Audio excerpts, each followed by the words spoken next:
Segunda de Samuel, capítulo 6. Segunda de Samuel, capítulo 6, la palabra de esta noche.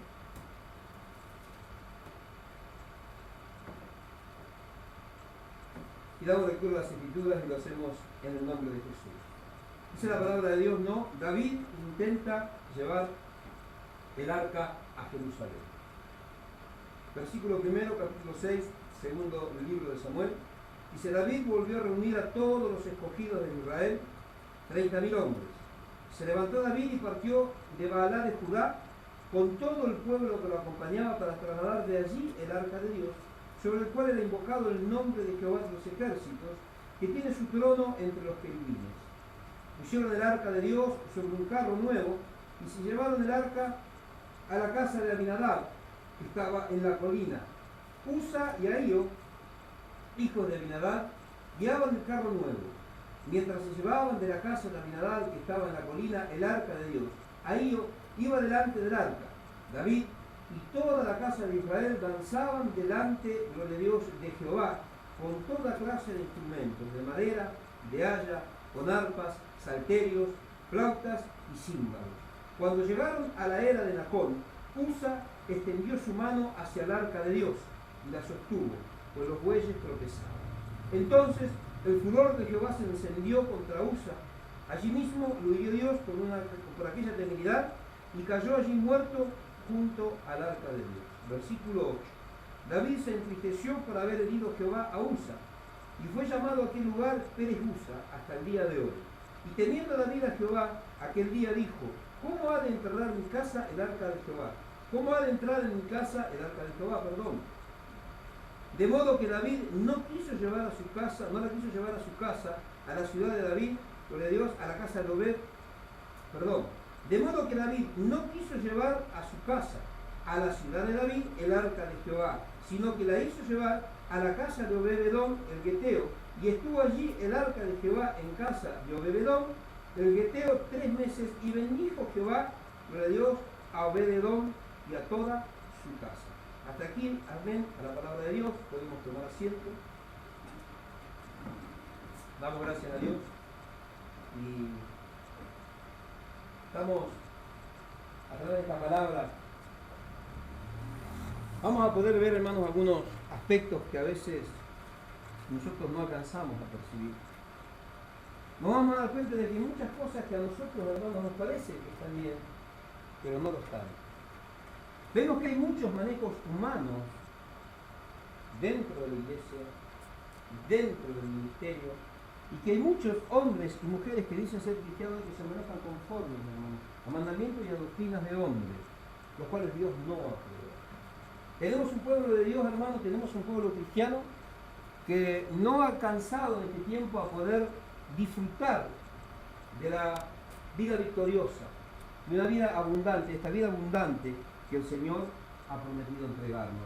Confunden, hermanos, la abundancia con la prosperidad material. La riqueza que Dios nos da es una riqueza espiritual. Y todo lo que Dios demanda, gloria a Dios, es de carácter espiritual. Dios no nos demanda absolutamente nada que sea de carácter material. ¿No te entiende? Dice gloria a Dios. Ahora,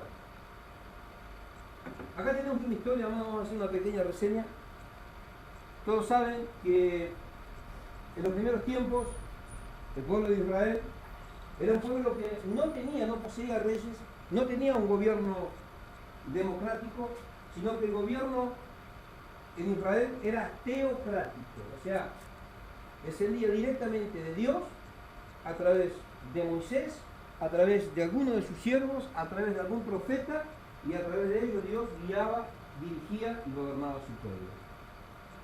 Llegó un momento que a través ya Samuel se puso viejo y los hijos de Samuel no tenían muy buen testimonio como el de muchos cristianos en este tiempo. El pueblo vio, hermanos, las cosas que estaban aconteciendo y pidieron a Samuel un rey, como el que tenían los otros pueblos. Un rey que saliera a la batalla, que los llevara y que los trajera de la batalla, un rey que peleara sus guerras. Inconscientemente, fíjense qué mediocridad. Dice, un rey que nos lleve a la guerra, un rey que pelee nuestra batalla. Ellos iban a la guerra, el rey miraba. ¿Cuántos hijos los días de Dios? Ellos eran los que morían y cuando se la veía mal, el rey se volvía a Dios para su tierra. Ahora, pero eso es lo que quería el pueblo de Dios. Cuando Samuel escuchó esta petición del pueblo de Israel, no le convenció mucho cuando vinieron los ancianos de Israel y presentaron esta moción. Se enojó, Dios habló con Samuel y le dijo que se quedara tranquilo porque no era a él, o sea, no era el hombre a quien estaban desechando, sino era a Dios mismo. Dios levantó un rey. Este rey, todos sabemos, fue un rey desobediente, fue un hombre que no tuvo un corazón recto, que no tuvo un corazón sincero, fue un hombre que se esmeró y se preocupó más por agradar al hombre que obedecer a Dios. Samuel 15, 1 Samuel 15, 22, 23, 24 en adelante nos habla de que acerca de que Dios, hermano, no le interesan tanto los sacrificios, sino que lo que Dios pide es obediencia. Algo que hoy el pueblo de Dios no tiene. Algo, hermanos, que hoy los siervos de Dios no conocen. Los siervos de Dios, los líderes cristianos en este tiempo, hermano, los dirigentes de obra, los que están guiando el rebaño de Dios, piden obediencia, pero ni siquiera ellos son obedientes a la palabra de Dios, a sus mandamientos. ¿Cuántos dicen amén? ¿Se acuerdan cuando hablamos acerca de la autoridad? Que nosotros, los líderes, para no poder ejercer la autoridad divina, tenemos que estar bajo autoridad. Hay personas que tienen un rasgo ya innato de autoridad, hablan con autoridad, lo que enseñan lo enseñan con autoridad, se manifiesta y se ve la autoridad de Dios en la vida de esos líderes, de esas personas, de esos cristianos. ¿Por qué? Porque están sujetos primeramente a la autoridad de Dios. Es imposible que alguien pueda ejercer una autoridad como corresponde si no está primeramente sujeto a la autoridad celeste. Ahora, este hombre ejerció la autoridad porque ejerció de una muy mala manera. Todos vemos al final, vemos lo que aconteció. Saúl murió en batalla. No solamente murió Saúl, murieron sus hijos. No solamente murieron sus hijos, sino que también, gloria a Dios, el arca de Dios fue capturada por los filisteos. El arca de Dios fue capturada por los filisteos y fue llevado a su tierra. El pueblo de Dios perdiendo lo que era el símbolo del pacto, lo que era el símbolo de la presencia de Dios. El arca del pacto es símbolo del Espíritu Santo en tu vida, en nuestra vida. ¿Cuántos dicen gloria a Dios? Y la verdad del mundo, mucho que se va a dejar de relatar. Con las costumbres del mundo, con la normalidad y con las cosas que te ofrecen hoy, gloria a Dios, el enemigo, para con mucha sutileza quitarte del lugar en donde Dios te puso, sacarte de la tarea que Dios te encomendó y te sedujo a hacer lo que a Él le conviene que hagas, no lo que verdaderamente Dios ordenó, mandó que nosotros cumpliésemos y hagásemos. ¿Cuántos dicen gloria a Dios? Con mucha sutileza el diablo, hermano, ha sacado al pueblo de Dios de la perfecta voluntad. Hoy el pueblo de Dios, hoy los que sirven a Dios no caminan en obediencia. Camina cada uno conforme a sus propias pasiones. Camina cada uno, hermano, conforme a sus propios pensamientos.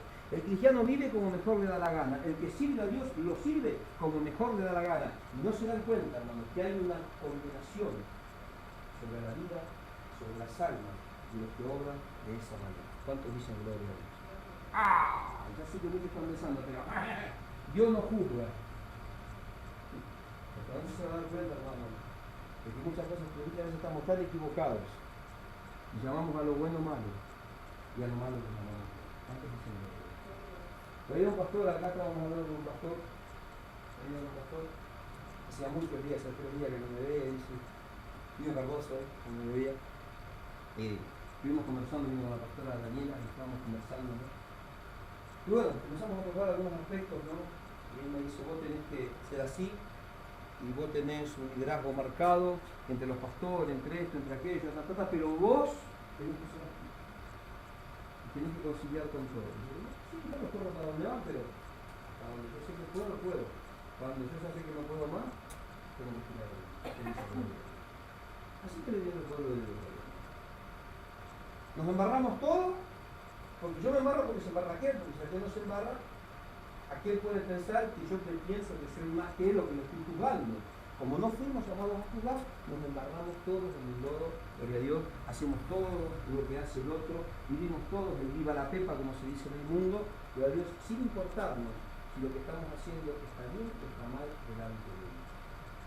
Muchas veces, hermanos, cometemos errores gravísimos en nuestra vida, en nuestro caminar cristiano. Muchas veces los que están sirviendo a Dios cometen errores, los porque los que están sirviendo no son errores gravísimos. Hermano, los que están sirviendo no son errores garrafales, son errores tétricos, lúgubres. Para que usted pueda entender lo que significa esta palabra, es algo que te espanta, algo lúgubre, algo tétrico es algo que te espanta. ¿Cuántos dicen la verdad? ¿Cuántas veces ustedes eran chicos y cuando soñaban con ese dicho de venía la noche, ¿no? En sueño y te agarraban, y nos despertábamos y gritaban, ¡ah! ¿Qué pasó? El cuco, el cuco. ¿Cuántos dicen la verdad? El efecto que causa el cuco en los chicos es el efecto que causa los malos manejos delante de la presencia de Dios en aquellos que le están sirviendo o que intentan, o que dicen, o que proclaman que le sirven, pero no lo están haciendo de verdad. ¿Cuántos dicen la verdad? Este es el tiempo, hermanos, de que nosotros tenemos que hacer un alto en el camino. Anticipo. Hoy es una palabra victoriosa, pero yo le puedo asegurar que muchos de los que están en esta noche en este lugar, hermanos, la sal le va a caer en la llaga. Es decir, que aquellos que tienen la vida abierta, les doy un consejo, háblalo un poquito más para que te caiga más sal y que te digas sal en esta noche, porque estás jugando con tu salvación. ¿Cuántos dicen gloria a Dios? Hermanos, el pueblo de Dios está completamente equivocado, el liderato cristiano está completamente equivocado. David, acá tenemos en esta historia que David intentaba trasladar el arca. ¿Qué arca? El arca que había sido recuperada de mano de los filisteos, dicen muchos.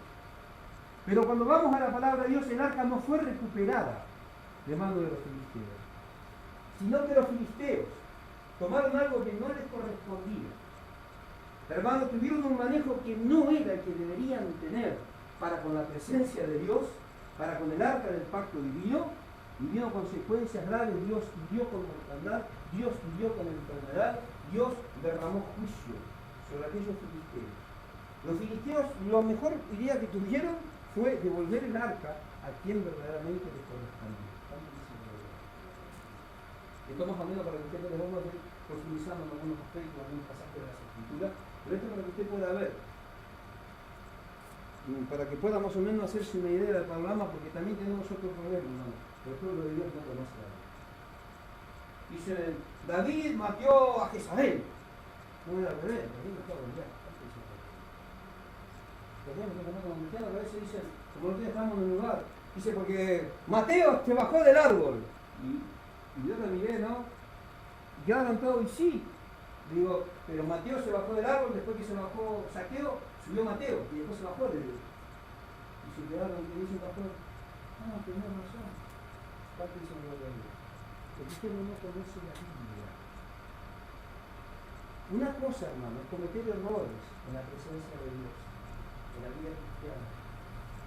Una cosa, hermano, es cometer errores, escuche bien, en cuanto al servicio a Dios, el servicio dedicado a Dios, por ignorancia. Otra cosa es cometer esos errores técnicos, como estaba diciendo la misión, lúgubres, de una forma que Dios consciente. ¿Cuántos dicen? David era un hombre que conocía la palabra de Dios. David era un hombre, hermano, que pasaba tiempo en la presencia de Dios. David era un hombre que anhelaba, gloria a Dios, estar en la presencia de Dios, estar en los atrios de Dios. Decía, más vale un día en tus atrios que un fuera de Dios. Me alegré con los que me decían, a la casa de Jehová iremos. Bendice a tu siervo lo que por las noches vienen a la casa de Jehová. ¿Cuántos dicen gloria a Dios? David conocía a Dios. Tenía un corazón conforme al corazón de Dios. Fíjense, hermanos, un hombre que conocía a Dios. El error que cometió. El nosotros conocer a Dios, hermanos, no significa que no vamos a cometer errores. Yo conociendo a Dios no lo conozco, hermanos. Cometo errores. Muchas veces cometo errores y sigo cometiendo errores, ¿saben por qué? Porque no lo veo. ¿Cuánto dice gloria a Dios? Pero el hecho de que yo siga cometiendo esos errores no quiere decir que yo no sepa lo que estoy haciendo mal. ¿Están entendiendo? Hay muchas cosas que yo sé que no tienen que ser así y permito, y dejo, y voy. Pero cuando yo me presento aquel día delante de Dios, allí se me está por escapar un ápice. Yo no me voy a poder justificar porque conozco la palabra. sé cuál es el manejo que tiene que tener un cristiano, sé cómo debe vivir un cristiano, sé, hermano, cómo se debe conducir un cristiano, sé cuál es el manejo que debe tener un siervo de Dios, sé cómo se debe conducir un siervo de Dios, sé cómo debo presentarme delante de Dios, sé cómo debe estar mi corazón cuando yo estoy en este lugar, y también sé que cuando mi corazón no está como corresponde en este lugar, no lo puedo ocupar. Fíjese, hermano, todo lo que estamos ubicando en este lugar, lo que están sirviendo saben lo que está bien con esta mano. Y los que no están sirviendo a Dios también saben lo que está bien. Muchas veces nosotros nos escudamos y muchos cristianos dicen, pero yo no soy pastor, yo no soy diácono, yo no soy evangelista, yo no soy obrero, yo no soy Dorcas, yo no soy Débora, yo no soy Débora, yo no soy esto, no soy Barak, yo no soy Goliat, yo no soy David, yo no soy nada, yo congrego. Pero la salvación es para todos. ¿Cuántos dicen obreros? Como yo no estoy sirviendo, yo puedo vivir como se me da la gana porque yo estoy sirviendo. Y cuando yo voy a la iglesia a adorar a Dios, lo puedo hacer como se me da la gana, porque yo no estoy sirviendo. Pero Dios está notando. Y Dios está notando. Y Dios mira tu vida. Dios mira tu caminar. Dios sabe cómo estás pensando. Dios sabe lo que hay en tu corazón. Cuando vas a hacer algo, Dios conoce hasta lo más profundo. Sabe cuáles son tus motivaciones. Dios sabe, hermano, cuán profunda o cuán superficiales son tus convicciones por la palabra. ¿Cuántos dicen gloria a Dios? Dios lo sabe todo. Nada escapa de Dios al ojo de Dios. David lo sabía. ¿Pero qué pasó? El pueblo estaba emotivo. David pensaba que lo que estaba haciendo, o sea, la motivación que tenía David, en cierta forma era la correcta. Él quería devolver el arca de Dios. Llevar el arca de Dios nuevamente al lugar en el que debería estar. Dice la palabra de Dios, versículo 1, David volvió a reunir a todos los escogidos de Israel. Y eran 30.000 hombres. Con un propósito. Llevar nuevamente, trasladar el arca del pacto de Dios. ¿Cuántos dicen amén? ¿Qué es lo que quería hacer David? ¿Era bueno o era malo? Lo que quería hacer David era bueno. Su intención era buena. Ahora yo les voy a hacer una pregunta y a lo largo del mensaje usted se lo va a ir respondiendo. Cuando nosotros intentamos hacer algo conforme a nosotros nos parece, las consecuencias pueden ser buenas o pueden ser malas. Cuando yo hago algo que a mí me parece que está bien, muchas veces pensamos que las consecuencias van a ser buenas. Una vez te decía vos, Jonathan, ¿te acordás? A veces pensamos que porque estamos haciendo medianamente lo que intentamos, o a nosotros nos parece, entre comillas, que estamos haciendo las cosas bien, eso quiere decir que lo que vamos a recoger va a ser bueno. Lamentablemente muchas veces, hermanos, el hacer las cosas bien no es una garantía de que todo nos salga bien. Muchas veces las cosas no salen bien. A veces salen mal, los resultados son malos primero, porque no lo estamos haciendo con la motivación correcta. Y otras veces, porque Dios lo permite. Bien sabrá. Lo que estaba haciendo David era algo bueno. Reunió todo el pueblo. Dijo, vamos a hacer. Versículo 2. Se levantó David y partió de Baalá de Judá con todo el pueblo que lo acompañaba para trasladar de allí el arca de Dios, sobre la cual era invocado el nombre de Jehová. Dice, gloria a Dios, sobre el cual era invocado el nombre de Jehová de los ejércitos, que tiene su trono entre dos querubines. Pusieron el arca de Dios sobre un carro nuevo y se la llevaron a la casa de Abinadab, que estaba en la colina. Usa y Ahío, hijos de Abinadab, guiaban el carro nuevo, mientras se llevaban a la casa de Abinadab, que estaba en la colina, el arca de Dios. Ahío iba delante del arca.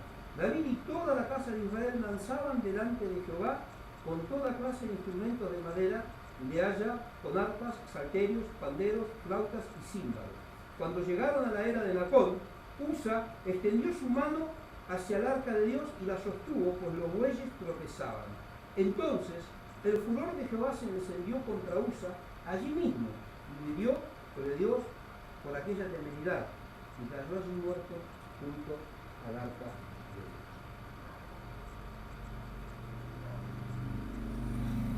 Acá podemos ver, hermano, una palabra en la cual ahora estoy viendo. Por eso digo, nosotros cuando conocemos la verdad, hermano, cometemos un error, tenemos que tratar de enmendarlo. ¿Cuánto dice? Yo en un tiempo pensaba, hermanos, ahora estoy diciendo esta palabra y está bien el entendimiento. Y yo decía, una vez me parece que traje una palabra referida a esto, esa palabra que dije que Usa y Darío habían pasado mucho tiempo delante del arca, se habían acostumbrado. Lo que hacían, lo hacían ya como, le da lo mismo que sea el arca, le da lo mismo que sea un banco, que sea el ventilador, que sea lo que sea. Porque se habían acostumbrado tanto a lo que es en su casa. Que las actitudes que ellos tenían no eran de reverencia, pero no es así. Ahora yo me estoy dando cuenta que no es así. Escuche bien. David intentó hacer algo bueno para Dios. Lo que estaba haciendo para Dios. Por favor, hay algunos que tienen la misma emoción. Pensó que estaba haciendo algo bueno para Dios, pero lo estaba haciendo conforme a su pensamiento. Y lamentablemente lo que para él le parecía que era bueno, delante de Dios era una terrible abominación. Porque todos nos juntamos y porque todos estamos de acuerdo, vamos a hacerlo así. No es bueno hacerlo, hermano. No como están todos de acuerdo, sino verdaderamente según el consejo de Dios. ¿Cuántos dicen gloria a Dios? Una cosa es hacer las cosas bajo nuestro propio juicio y otra cosa es hacer las cosas con temeridad, respondiendo a la voluntad de Dios. Dios exige obediencia. Vamos a Números capítulo 4, para que usted pueda entender mejor. Números capítulo 4. Números capítulo 4.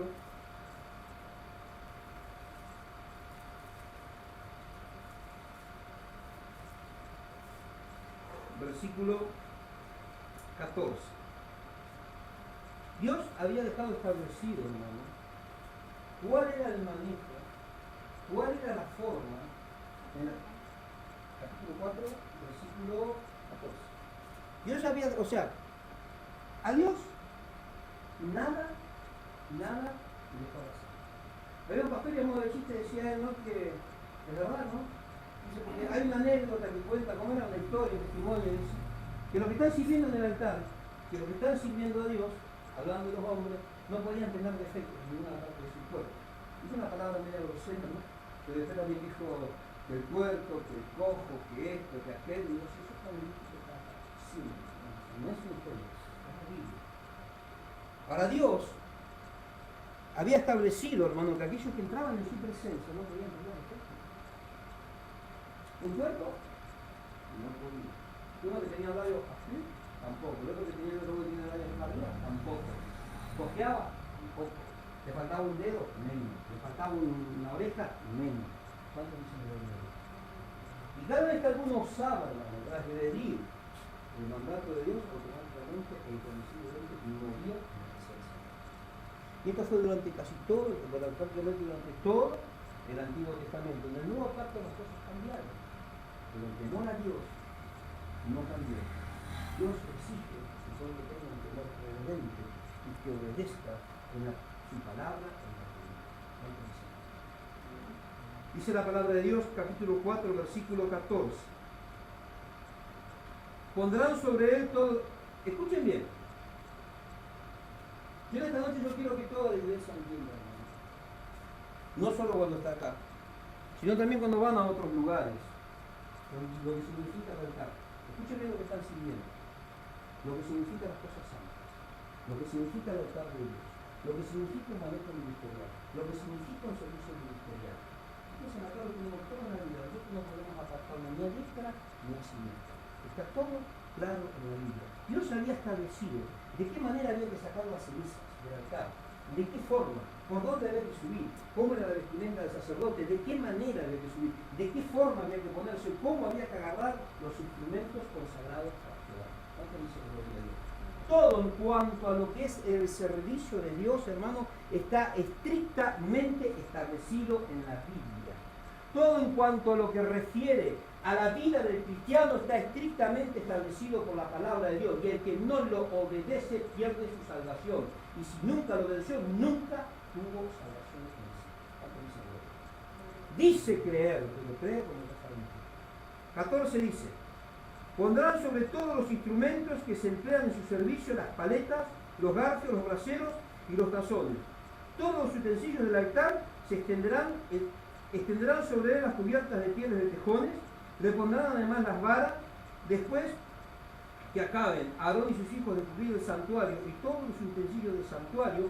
Cuando haya que mudar el campamento, llegarán los hijos de Coat para llevarlos, pero no tocarán ninguna cosa santa, no sea que mueran.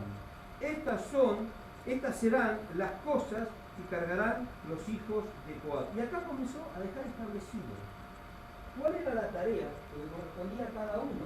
Pero no solamente a qué parte del pueblo, a qué tribu, a qué familia le correspondían estas tareas, sino también, hermanos, de qué manera debían agarrar, de qué manera debían levantar y de qué manera debían trasladar aquellos utensilios. Lo que Dios hacía, hermanos, morir.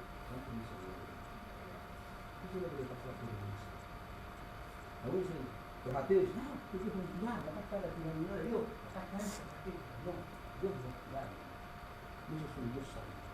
Y todo lo que compete con el Dios, a su persona, es santo. Todo lo que compete al servicio de Dios es santo.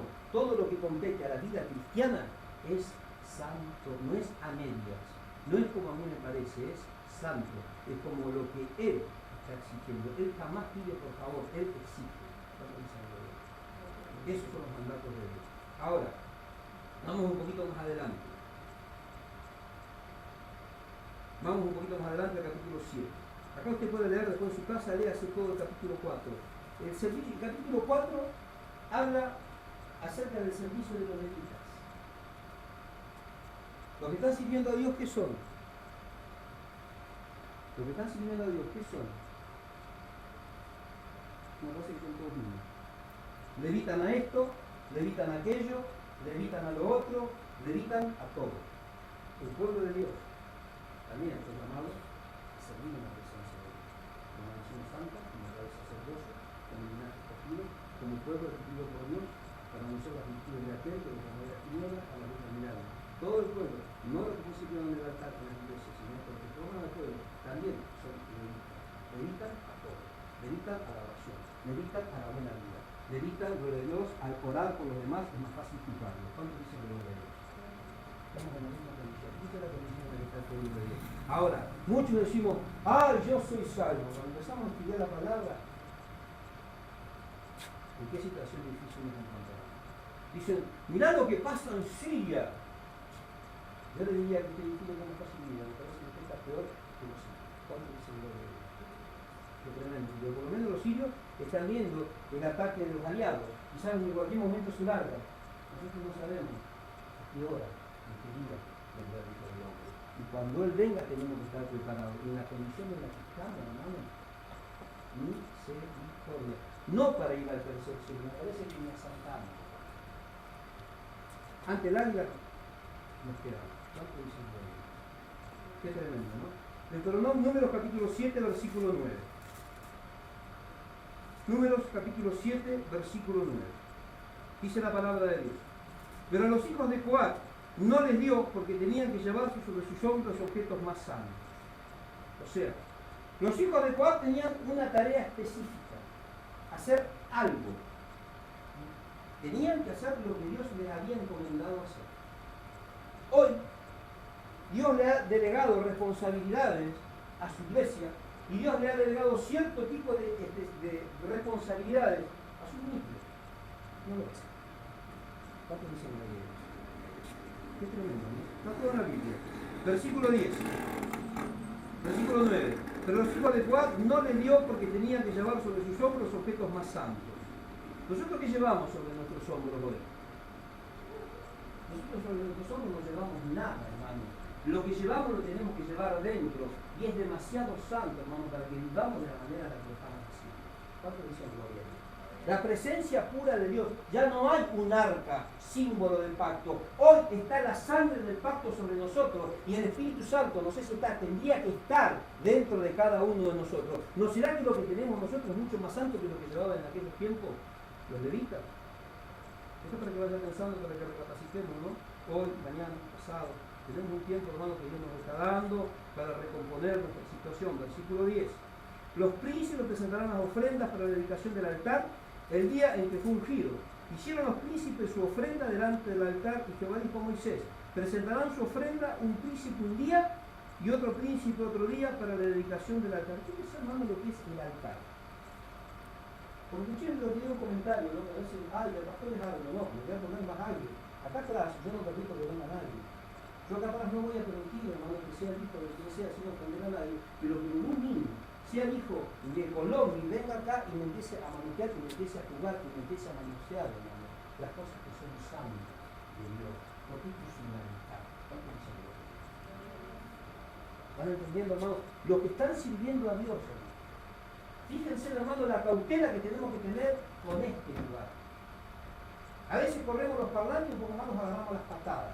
Agarramos las cosas de Dios, hermano, y es como cualquier cosa. Esto es algo consagrado para Dios y Dios tiene su ojo puesto sobre el altar. ¿Cuántos dicen gloria a Dios? Porque de este lugar, hermano, en este lugar el Espíritu Santo derrama su unción y de este lugar mana, fluye, Dios envía bendición, envía vida eterna, envía restauración, hermano, envía renovación al corazón de las personas que están sentados en las bancas y a muchos que cruzan, hermano, y reciben, son impactados, como lo digo, por la palabra de Dios. ¿Cuántos dicen amén? Esto es algo delicadísimo. Esto es lo que yo siempre le digo a los que están sirviendo, que siempre les digo yo, para que ustedes cuando les llegue el momento, hermano, esto es lo más santo que puede haber acá dentro de la iglesia. Esto es algo que tenemos que cuidar. Aunque la gente se enoje, esto es algo que nosotros, hermanos, debemos preservar en santidad. ¿Cuánto dicen gloria? Las cosas de Dios, hermanos, las cosas que pertenecen a la casa de Dios, hay que tener un cuidado minúsculo, hay que tener un cuidado especial, hermano, hay que tener un cuidado específico por cada una de las cosas. Yo a veces veo que se agarran las cosas y las tiran. Ay, a ver, por Dios que tira todo en la casa. Patean bancos, juegan con las cosas que hay en la casa de Dios. ¿Cuántos dicen gloria a Dios? Este es el lugar, hermano, que Dios ha escogido para hacer habitar su presencia. El celo de Dios, hermano, el Dios que consumimos, es poderoso. Lo que hagan en nosotros en iglesia, sea problema de ellos. Nosotros vemos la gloria de Dios, hermano, en cada culto, en cada reunión. El que viene enfermo, Dios sana. El que viene en situaciones difíciles, Dios hace la obra. ¿Pero por qué, hermano? Porque tenemos cierto tipo de cuidado en cuanto a las cosas santas, que hace mucho tiempo se ha empezado a perder. Y yo, hermano, tengo gran parte de culpa en esto porque he permitido más de lo que debo permitir, con el pueblo y con el casa de Dios. ¿Cuántos dicen que dice la palabra de Dios, hermano, también? Vamos a ver Números capítulo 18, versículo 3. 18, versículo 3. Dice, harán lo que tú ordenes y cuidarán de todo el tabernáculo, pero no se acercarán a los utensilios altos ni al altar, para que no mueran ellos ni vosotros. Colaborarán pues contigo y desempeñarán el ministerio del tabernáculo de reunión, todo el servicio del tabernáculo, y ningún extraño se ha de acercar a quién, a vosotros. ¿Entienden por qué, hermanos, cuando a veces me dicen, vamos a limpiar la iglesia o vamos a hacer esta iglesia y voy a venir con mi amigo, voy a venir con mi amiga? Yo siempre les digo, no, y muchos se luchan, ¿o no? Y dice, pero el pastor se pone algo.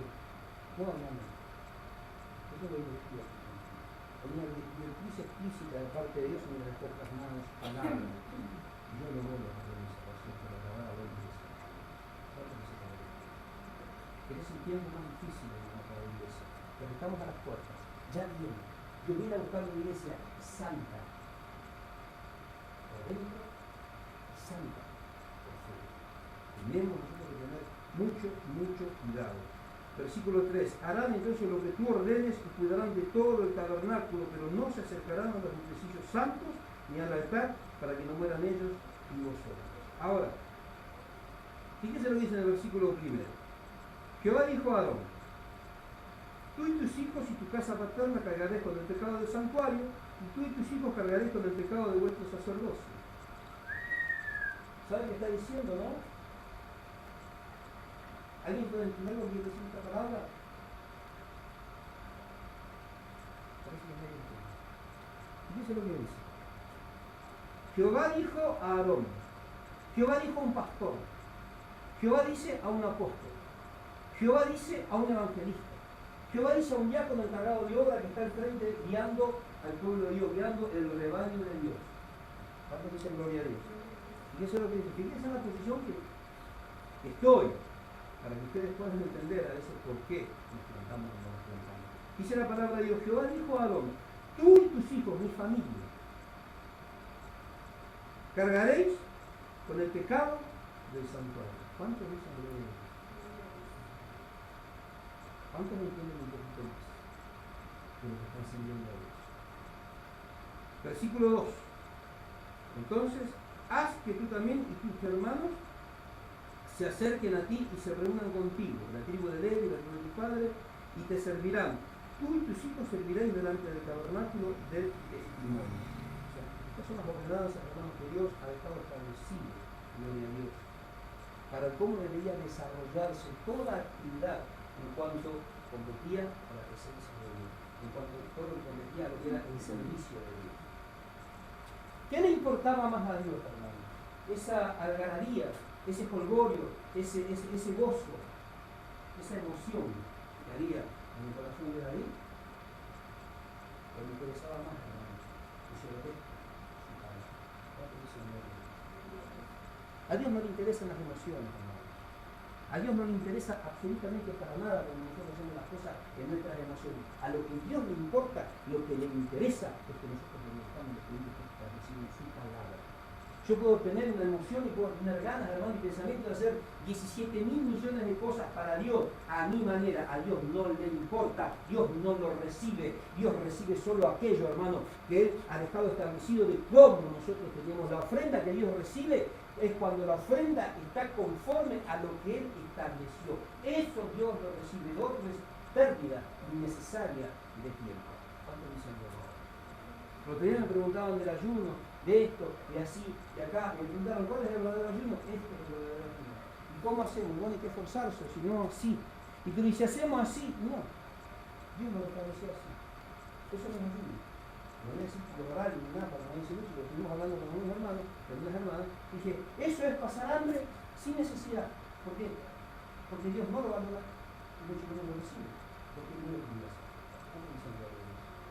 ¿Se da cuenta, hermano? Por eso tenemos que aprender a hacer las cosas de una buena manera. Vamos a ir a 1 Samuel capítulo 6. Vamos a seguir ahondando un poquito más en el tema del arca. 1 Samuel, gloria a Dios, capítulo 6.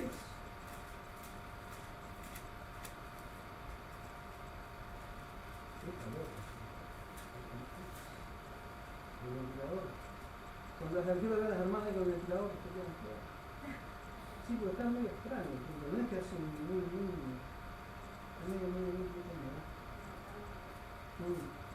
acá se entiende. Capítulo 6.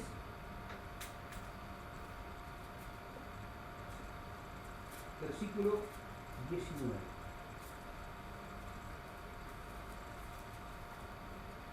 Primera de Samuel, capítulo 6, versículo 19. Acá vamos a ver una cosa. Hoy hay muchas personas, hermano, tenemos muchos distintos maestros en las iglesias. ¿Por qué? Porque muchas personas, al no haber sido enseñados, hoy hacen las cosas de una forma en la cual a Dios no le agradan, pero lo hacen con ignorancia. Pero diferente es, hermanos, cuando nosotros lo hacemos sin estudios. Hoy me decía un varón de Dios, usted su pueblo tiene que esto, tiene que lo otro, tiene acá esto, tiene acá allá, y el pueblo está completamente sin instruido, continuamente en lo que es la palabra, en lo que es el manejo, en lo que es lo que Dios nos ha dado. Entonces, entendamos, hermanos, que la palabra sembrada en tu corazón es una palabra a través de la cual Dios después te va a pedir que Dios te cumpla las cosas. 6:19. Dice la palabra de Dios.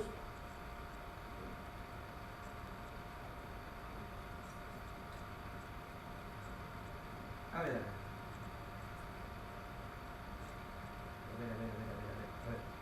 Versículo. El pueblo debería ser un poquito una referencia.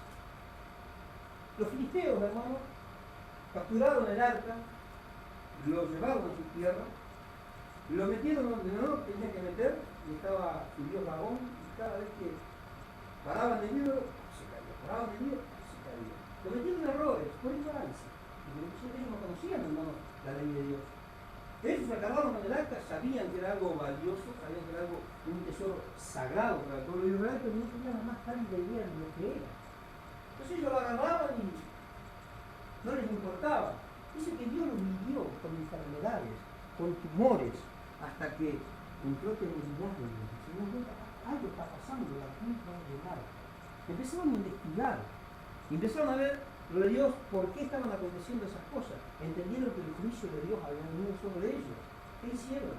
Buscaron la forma más rápida, hermano, de deshacerse del arca. Dice que agarraron 2 vacas, pusieron las vacas, hicieron el carro, los metieron arriba y los mandaron.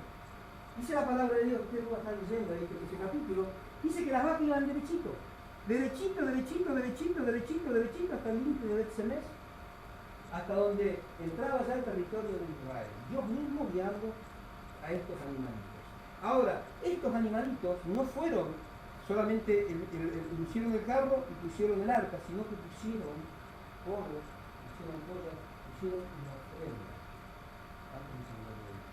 Para que a ver si con esa ofrenda no reconocieron la soberanía de Dios, más de ser paganos, reconocieron la soberanía de Dios y después Dios extendió su mano, porque los errores que habían cometido ellos los habían hecho en su ignorancia. ¿Me entendiendo? Ahora, hay muchas personas que hoy se convierten, se empiezan a convertir en otras cosas y no pueden estar. Se empiezan a acercar, empiezan a tener algunas prácticas cristianas, y nosotros muchas veces miramos y los juzgamos por las cosas que hacen mal. Y lo están haciendo en su ignorancia, y Dios va a tener misericordia. Pero nosotros que los juzgamos a ellos, hermanos, tenemos más sabiduría, estamos más instruidos, hacemos las cosas de una peor manera. Es más nosotros lo hacemos nosotros muchas veces que lo que hacen aquellos, que recién están entrando, que recién se están preparando y que no tienen errores por su ignorancia. Acá tenemos un claro ejemplo, hermano, de lo que es cometer un error estando bajo la influencia de la ignorancia. Versículo 19. Entonces Dios hizo morir los hombres en Bet-Semes porque habían mirado dentro del arca de Jehová. Hizo morir a 50, gloria a Dios, escúcheme, 50.070 del pueblo. 50.000, gloria a Dios, 70 del pueblo. Estos 50.070 que murieron, ¿eran los filisteos? Déjenme decir una cosa. Tuvieron mayor temeridad, hermano, los filisteos paganos que el pueblo de Dios. Cuando el arca entró en el territorio del pueblo de Dios, hombres, hermanos, que fueron sacados de la tierra de Egipto, a los cuales se le entregó la ley, los cuales comenzaron, gloria a Dios, a aprender, a medida que fueron pasando los tiempos, Dios empezó a usar a los profetas, Dios empezó a hablar a sus siervos, tenían ya la palabra, ya tenían la Torá. A esos que conocían a lo que sabían, lo que a Dios le agradaba y lo que a Dios no le agradaba, hicieron como se les dio gana.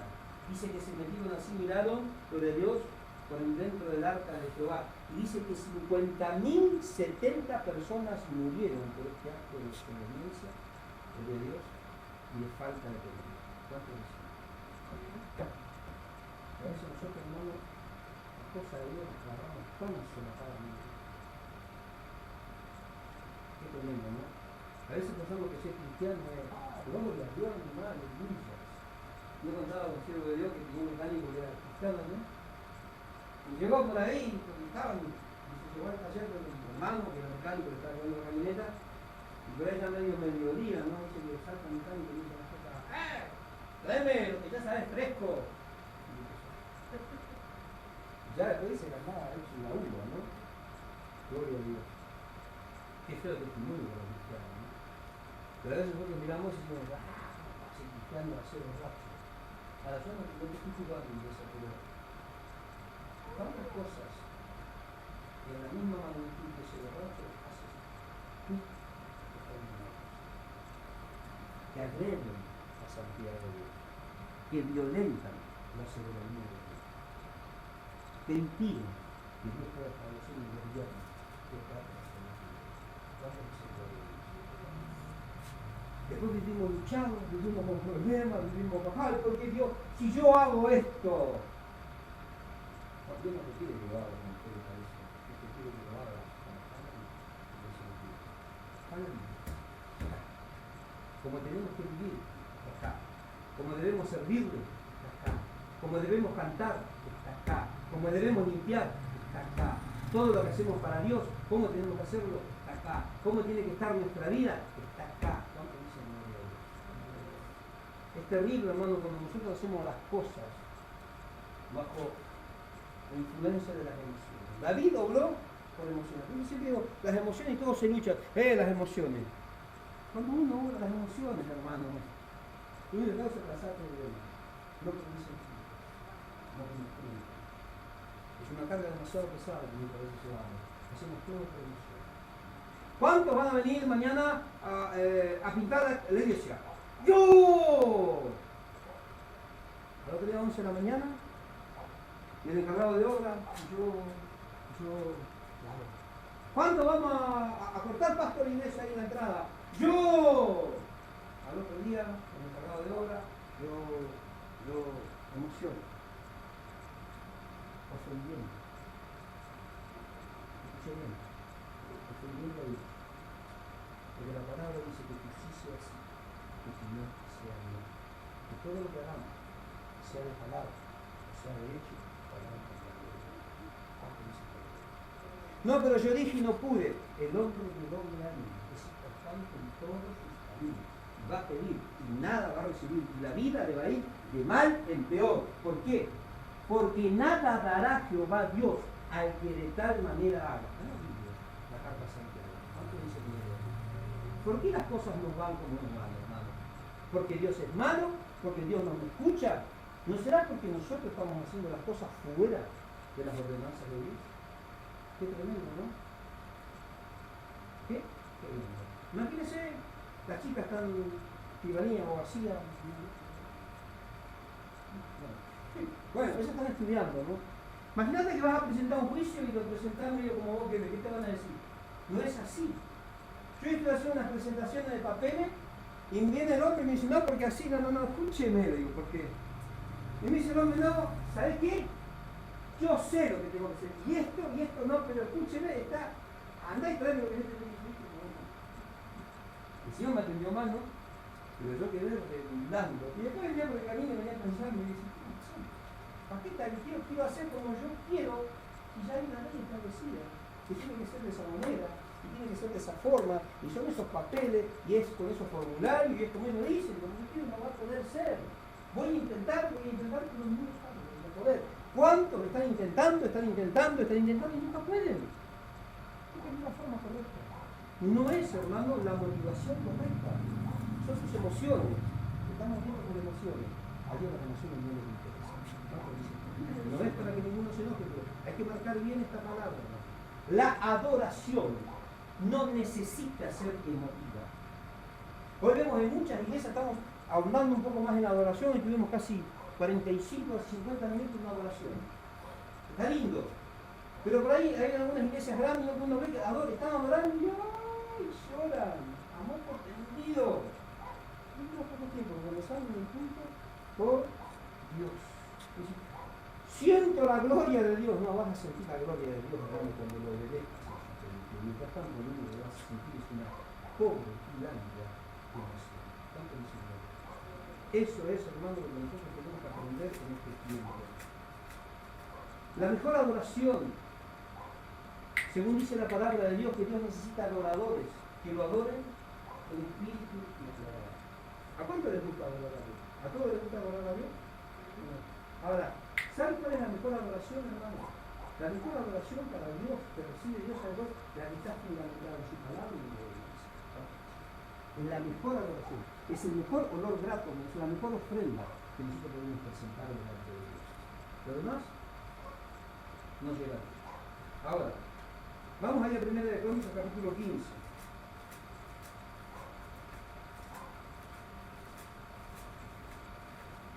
David entendió, hermanos, que no bastaba solo con la emoción.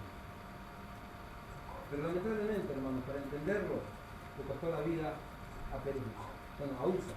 El lugar donde él murió, al campo ese, que quedó llamado después Pérez Usa.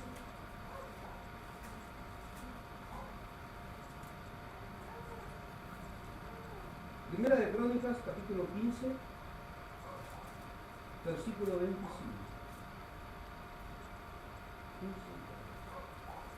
David, pues, juntó, ¿qué dice su Biblia? A los ancianos de Israel, ¿y a quién más? A los capitanes de millares, Escuche bien, a los ancianos de Israel y a los capitanes de millares, o sea, no juntó cualquier persona. Fueron a traer el arca del pacto de la casa de Obed-Edom con alegría. Como Dios ayudó a los levitas, gloria a Dios, que llevaban el arca del pacto, sacrificaron 7 novillos y 7 carneros. Recién acá, hermano, David tuvo esa espléndida idea, tuvo ese momento de brillo, ese momento de lucidez, de empezar a hacer, hermano, como Dios había dicho. Y dice que después de haber levantado el arca y haber caminado 6 pasos, sacrificaron un novillo. Según, hermano, lo que establecía, gloria a Dios, y los rituales, cada cierta parte del camino había que sacrificar un novillo. Empezó a hacer. Capítulo 15. Capítulo 15, versículo 25. Hermano, tuvo que perecer uno para darse cuenta que lo que estaba haciendo a Dios no era agradable. Pero ¿sabe qué? David no fue corriendo a preguntarle a nadie. No le fue a preguntar a ningún pastor, a ningún apóstol, no le fue a preguntar a ningún obispo, no le fue a preguntar a ningún hermano de otra iglesia lo que había que hacer, porque él sabía en su corazón cómo correspondía hacer las cosas para Dios. ¿Cuántos de nosotros, hermanos, sabemos con una certeza firme en nuestro corazón de cómo tenemos, gloria a Dios, que hacer las cosas para Dios? ¿Cuántos sabemos y cuántos no lo hacemos? Dice la palabra de Dios, versículo 26. Como Dios ayudó a los levitas que llevaban el arca del pacto, sacrificaron 7 novillos y 7 carneros. Iba David vestido de lino fino, y también todos los levitas que llevaban el arca, y asimismo los cantores. Y que Maías era maestro del canto entre los cantores, y llevaba también David, gloria a Dios, sobre sí un efod de lino. O sea, ya David no andaba, hermano, con el zurrón pastoril, cargadito de piedra, no andaba con la onda, no andaba con la armadura, no andaba con espada, no andaba todo suyo, andaba de una forma diferente. Ya no como le parecía a él, sino como Dios lo había establecido. ¿Cómo tenemos que andar nosotros, hermanos? ¿Como a nosotros nos parece? ¿Cómo tenemos que servir a Dios? ¿Como a nosotros nos parece o como Él lo dejó establecido? No, pero yo no estoy sirviendo a Dios. ¿Usted qué hace en su casa, mi hermano? Mi hermano, ¿qué hacen en su casa? Usted no le habla a la gente de Cristo. Tu familia no necesita conocer a Cristo. ¿Cómo es tu caminar? ¿Cómo es tu andar? ¿Qué es lo que estamos reflejando? Hacemos como a nosotros nos parece y no vemos los frutos. Todo el mundo se levanta, pero cuando hacemos conforme a lo que dice la palabra de Dios, la gente se va a empezar a convertir. La gente va a empezar a creer. Primeramente porque están viendo y después porque van a entender que es Dios mismo de nuestra vida que está haciendo esa transformación. ¿Cuánto dicen gloria a Dios? Hoy la gente ya no cree en Cristo, no cree en nada, hermano. Hay muchos cristianos que ni siquiera creen, porque no hay un cambio de vida. ¿Y por qué no pueden cambiar su vida? ¿Porque Dios no tenga poder? No, porque ellos no le permiten a Dios hacer ese cambio. Dios quiere hacer el cambio, pero no le permiten. Busquemos en este tiempo, hermano, la forma que está en la palabra de Dios para que nosotros podamos alcanzar todo lo que necesitamos del pueblo de Dios. Lo que están sirviendo a Dios, hermano. Acá dice la palabra de Dios que juntó a los ancianos y a los capitanes de millares, los que están al frente de la obra, los que están crecidos espiritualmente, son los que tienen que buscar a Dios en integridad, centrados en la palabra, obedientes o siendo obedientes a todo el mandato de Dios. ¿Para qué? Para que los demás puedan creer, para que los demás puedan ser guiados. Si nosotros no estamos haciendo, los demás tampoco van a hacer. ¿Cuántos dicen gloria a Dios? Ese es el verdadero servicio a Dios. A Dios se le sirve con el corazón, a Dios se le sirve con el alma, a Dios se le sirve llorando, a Dios se le sirve sin piernas, pero se le sirve de corazón. No importa nuestras capacidades físicas, si Dios está con nosotros, Dios va a hacer prosperar. ¿Cuántos dicen gloria a Dios? Todo lo que está alrededor nuestro tiene que ser prosperado, tiene que ser fructífero, tiene que fructificar, pero está en nosotros, hermanos. Dios nos bendijo para que seamos bendición. Los que no están sirviendo a Dios, Dios te bendijo para que seas bendición en tu barrio, no para que la gente te vea y salga corriendo. Dios te bendijo para que la gente se pare y pueda escuchar palabra de Dios, palabra sensata, no payasería mundana. Dios necesita un pueblo diferente. Estamos al borde del arrebatamiento. Y la iglesia nunca va a superar. Empecemos a marcar una diferencia porque esto tiene carácter de salvación. Hermanos, esto tiene carácter de salvación, por favor, entiéndanlo, no es de cualquier manera. Ahora, cuando Estábamos viendo ahí en el capítulo 6 de Primera de Samuel, hermano, cuando este pueblo filisteo se dio cuenta del error y el agravio que había cometido este Dios tan santo y poderoso. ¿Qué hicieron? Repararon su agravio, devolvieron el arco, le pusieron las cosas, le pusieron cosas. ¿Qué hizo Dios?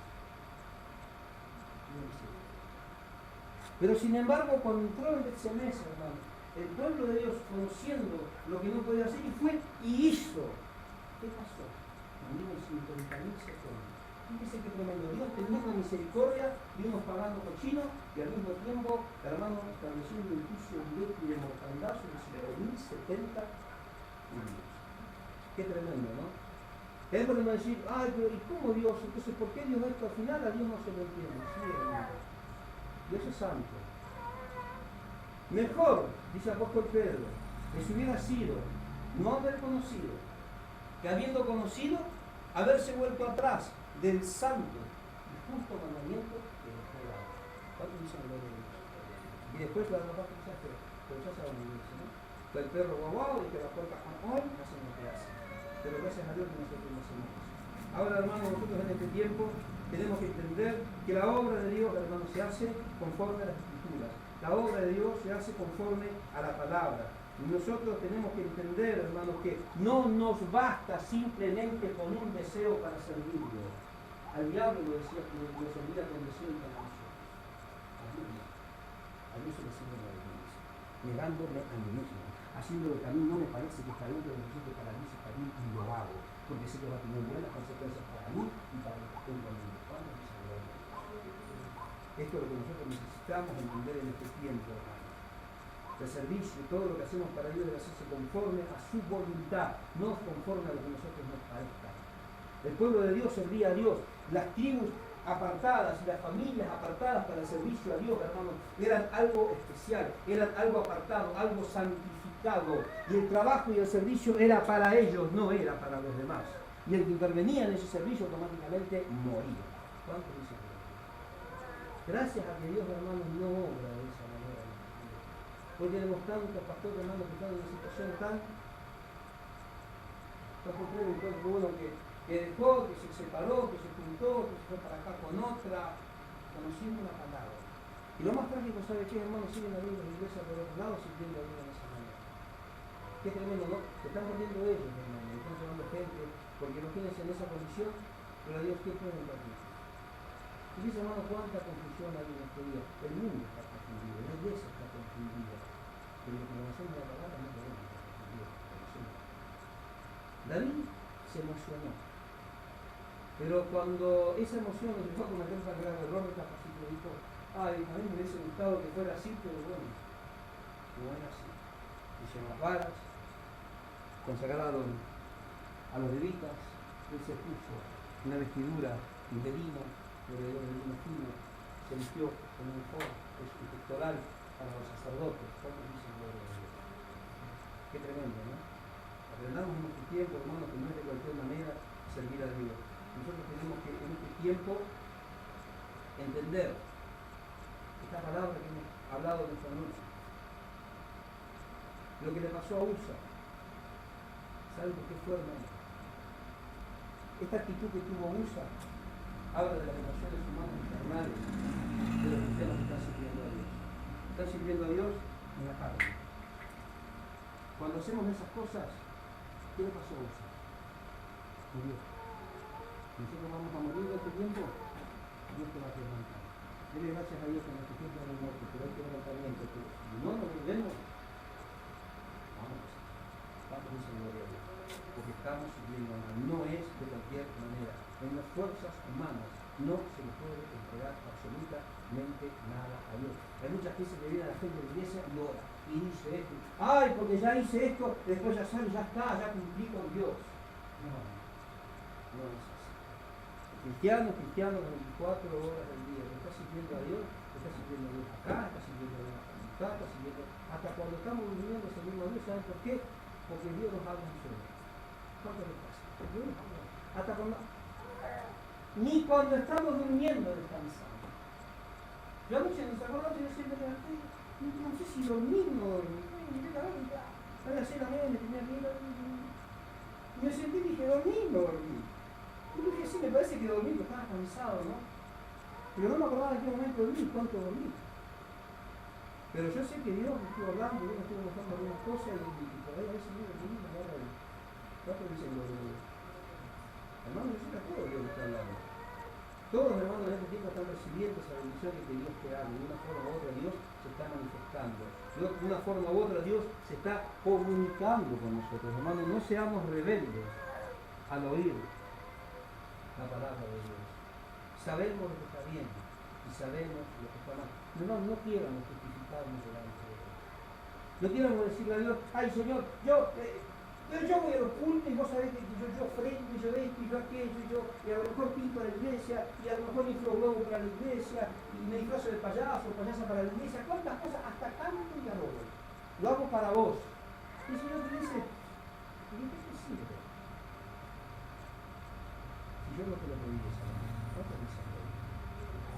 Porque Dios no pide de esa manera, hermano, no lo va a recibir. Yo solamente recibo a Dios que es nacido de un corazón sano. Un corazón sano es un corazón rendido a la voluntad de Dios. No es un corazón lleno de visiones finales, haciendo las cosas como me pagan. ¿Cuánto dice Dios? Porque eso, a la corta o a la larga, nos va a hacer progresar. Y Dios quiere, si nosotros no revertimos la situación del corazón, que cuando progresemos también tengamos tiempo para recomponernos y llegar al final de la vida.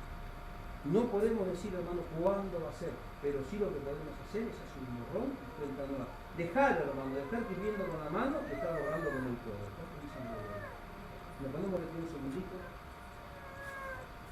Bendito sea Dios. Nos ponemos de pie un segundito. Adoramos a Dios. Damos gracias por esta noche. Señor, en el nombre de Jesús. Señor, queremos